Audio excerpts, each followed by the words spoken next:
Hey everybody, it's me, Asinellus, and welcome back to another video. Welcome back to Reddit. Welcome to r/ProRevenge, an amazing subreddit where people get the revenge that they truly deserve.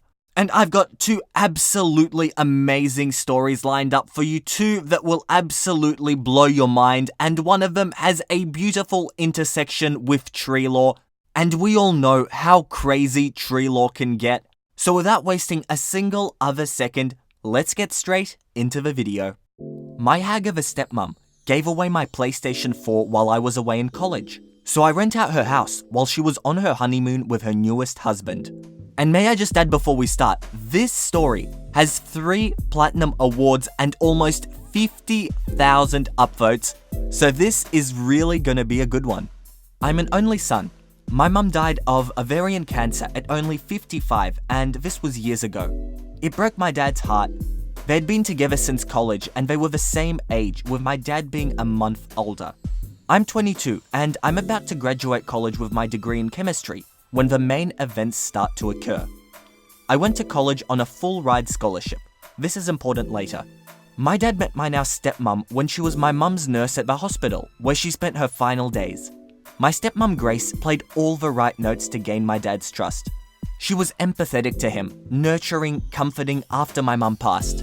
I was 17 and old enough to sense that she was trying to weasel her way into getting my dad's resources. But it was up to my dad if he wanted to be in a relationship with her. I was in my final year of public school and had just won a scholarship to attend college out of the country the following year. My dad mourned my mum for a year.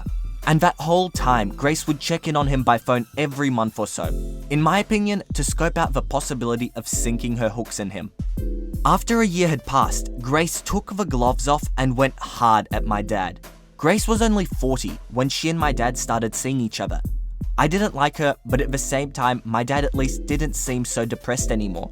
So I tried to be less pessimistic about her and give her the benefit of the doubt. In my gut, I didn't trust her though. But we are Scandinavian, and at least in my family, the son does not tell his father what to do, or even offer any opinion. Grace is from the Czech Republic, if you're wondering. My father was a very successful banker during his career and amassed quite a portfolio of wealth. I'll spare you the details, but after 6 months of dating, Grace and my father are married. My dad never really got over my mum though, and he was getting weaker and weaker even though he was only 57. Since his health was fading, he called me to him and asked me point blank, "Boy, what do you need to set you up in this life?" I told him, "I don't need anything. I'm a man and can take care of myself." "But what are you even talking about, Dad? You're going to be around for decades yet." I reminded him that he had living sisters with children, my aunts and cousins. I also reminded him that I had a full scholarship to college, so don't worry about giving me any cash. He was dead only a year later at 59. I, of course, have seen lots of Hollywood movies, so I considered the conspiracy theory that maybe my dad's nurse wife poisoned him and made him sign over all his money to her. But I really honestly do not think that's what happened. Other relatives didn't like Grace either, but they knew my dad was totally in love with my mum and that her death utterly broke him. Well, long story short, my dad bequeathed his 5-bedroom house to me even though I wasn't expecting it and didn't ask for it. He gave a small endowment to each of his sisters and their children. He left about 80% of all his existing money to Grace, which amounted to several hundreds of thousands of dollars. My dad ignored me because he's still generous to a fault and still gave me several tens of thousands of dollars, which were of course very useful to me. Grace tried to put on a friendly front, but I could tell she was angry as hell that she didn't get my dad's house too. That belonged to me, and I had the legal papers to prove it. She was especially mad because we live in an extremely upscale and trendy location, and houses are hard to come by and easily sold for massive profits. During the first few months after my dad's death, I had the nauseating, creepy experience of knowing that Grace was trying to feel me out to see if I might be into a little relationship with her. Gross. She still stayed at the house though, because over the last 3 years, she's gotten used to living there and acting like she owned it. And even though I officially owned it, I was always away at college and only visited my dad's old house once every couple of months. But even then, it wasn't to see Grace, but to see my cousins who lived just a few miles away. I downplayed the fact that it was really my house, and over the months, I think Grace gradually forgot that she really had no legal right to the house. She probably believed that sooner or later, because I never asked her for any of the hundreds of thousands of my dad's dollars that she now had, that I was somehow independently wealthy and would just give up my house to her.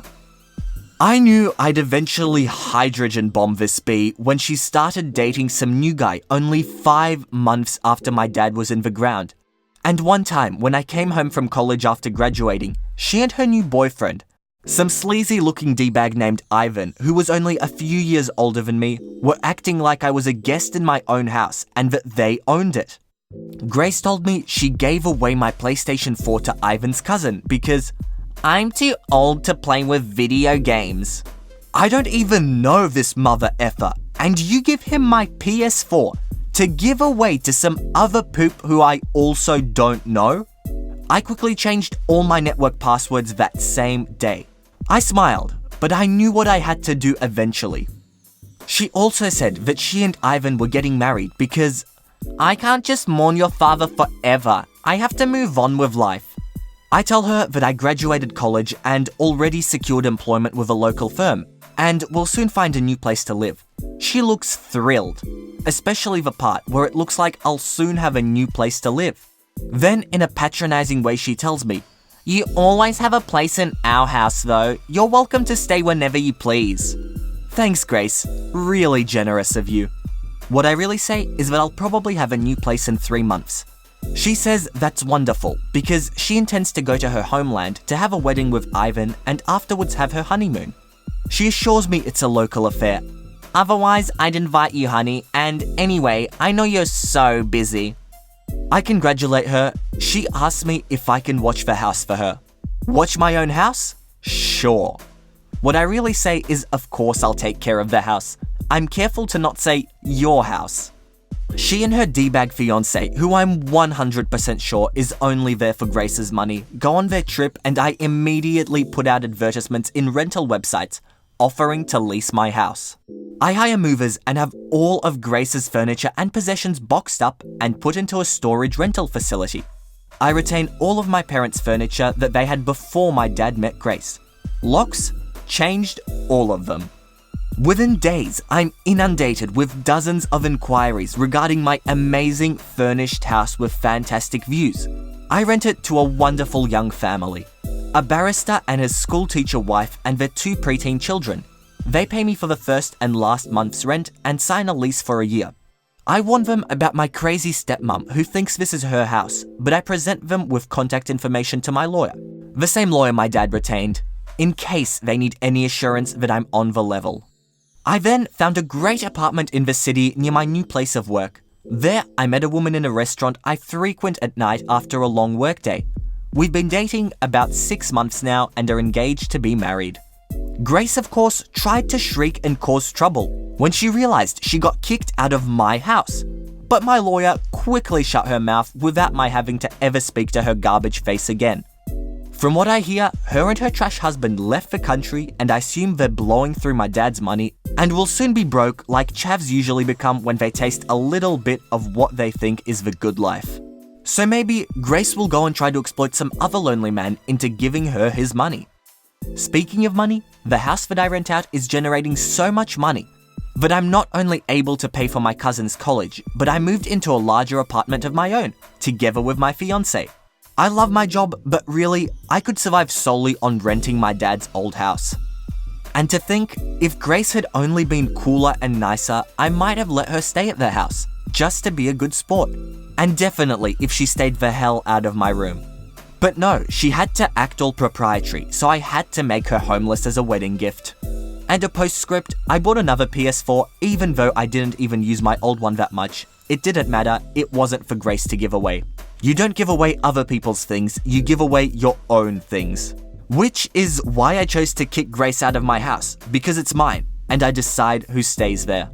And I think it's a very nice message at the end that you're in charge of your things, and if someone else lets you use something that's theirs, it really is on them. It is just them being nice, and you should never take it for granted. But OP was in a really good position here, and I hope his life just continues to work out as well as it has so far.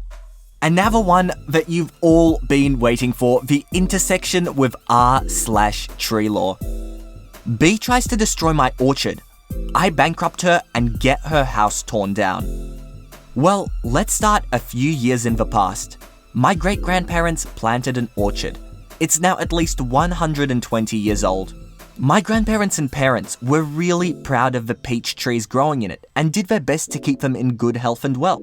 We always threw a big party when the peaches were ready to be harvested and invited all of our friends and neighbors to it. I loved those parties. The neighbors on the property to the south of our orchard were particularly fond of our peaches. They were a bunch of fine old people, and me and the old man Sam were pretty good friends. He taught me a lot about woodworking with hand tools only, and we had some great evenings in the workshop, and we finished many a good whiskies in there together. In return, he got a lot of fine peaches, marmalade, homemade peach liquor, etc. Sadly, he died a good 10 years ago. Cancer is a real butthole. His wife followed soon after. Many suspected it was a broken heart. They had no kids, so all their property was left to the state, except his tools and whiskey collection, which he had gifted to me a few weeks before he died. In comes Karen. The name speaks for itself. Haircut, attitude, Venus. The whole deal. She bought the property of my late neighbors. We hadn't had the kind of money to buy it at the time, as we had met some dire straits the year before and all our savings were gone.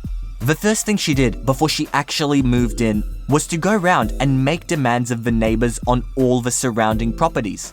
When it was finally our turn to listen to her gibberish, she told us that we needed to remove half of the trees as the leaves were blowing onto her property.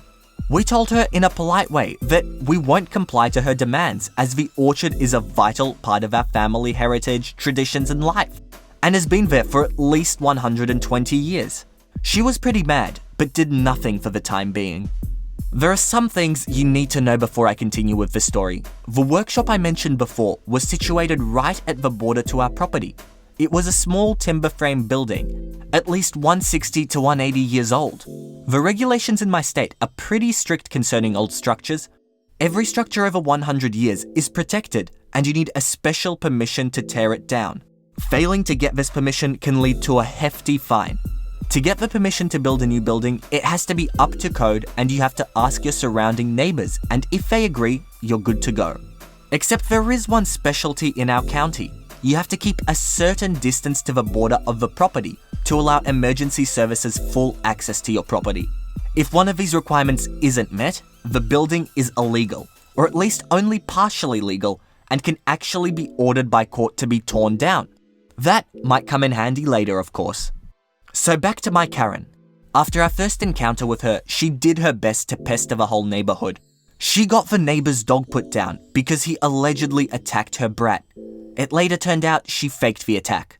The dog was the sweetest and most innocent dog you could imagine, a Bernese mountain dog, big but a real teddy bear. Anyways, she later got us to stop doing our annual peach parties as she called the police every time for various reasons. Noise complaints, we had a band playing there in the afternoon. Arson, we lit a fire in a designated fire pit in the middle of our property. She called the ATF on us, allegedly making moonshine. My dad had a license to distill for our own consumption. In short, she was a real pain in the bum, and after 3 years, we decided it wasn't worth it to deal with various officers and law enforcement agencies every time we threw the party. And we decided to quit. After she had reached this goal, she resorted to pestering us to remove the orchard. We didn't cave in, and something started to get really fishy. Somehow, the tires of our trucks got slashed, eggs got thrown on our farmhouse, our cat disappeared and surfaced a few days later in a pretty rough condition. It looked like somebody had tried to cut his tail off. Don't worry, he healed up completely, but we actually couldn't prove that she did all that. Then came the day she made her biggest mistake. She had a company come in a sort of secret operation and tear down the old woodworking workshop overnight. 2 days later, they started building a big garage/recreational center/house right where the shop was. But she missed one fine detail, which got pretty important later on. She didn't ask for our permission, nor for the neighbors. A short while later, the trees right next to her property started to get sick. The leaves turned brown in the middle of the summer and the branches started to die. We lost 4 trees before we figured out the cause. Somebody had driven long copper nails into them. We had a suspicion, but we couldn't prove it. So we put up some trail cameras, perfectly legal as it was on our own property. We caught her red-handed. My dad confronted her, she apologized, and my dad, being the way too nice guy he is, wanted to let her get off the hook. But not me. The nail she drove into our oldest tree was the final nail in her coffin. I started to investigate. I had some friends at the administration of our county and asked them to do some inquiries. Turns out, she hasn't applied for permission to tear down the old shop, nor for the permission to build a new building. I further did some inquiries on the borderline of our property. Turned out the old markers vanished over time, and her building was about 3 feet on our property. After I had gathered all this information, I presented it to my parents. At first, they were reluctant as they didn't want to start a neighborhood clash. But after I recalled all the things she did to us and our neighbors, they were in. So let the games begin.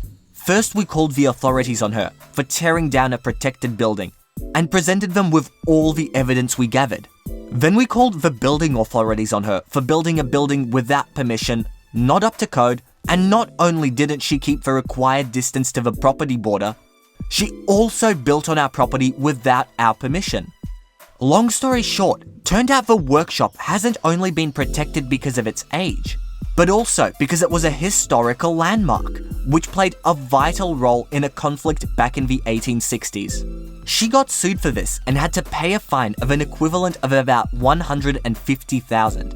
She further had to demolish her newly built building, costing an additional $50,000, got fined for this too, about $83,000, and had to rebuild the workshop on her own expense, which was another whopping $154,000, as it had to be period correct up to the smallest detail. This means it had to be built with the correct materials, with hand tools only, and to the correct dimensions. As you can imagine, paying professionals to build quite a large timber-framed building only by hand gets pretty expensive pretty fast. So all in all, it cost her an equivalent of $437,000 plus further expenses as lawyers, etc.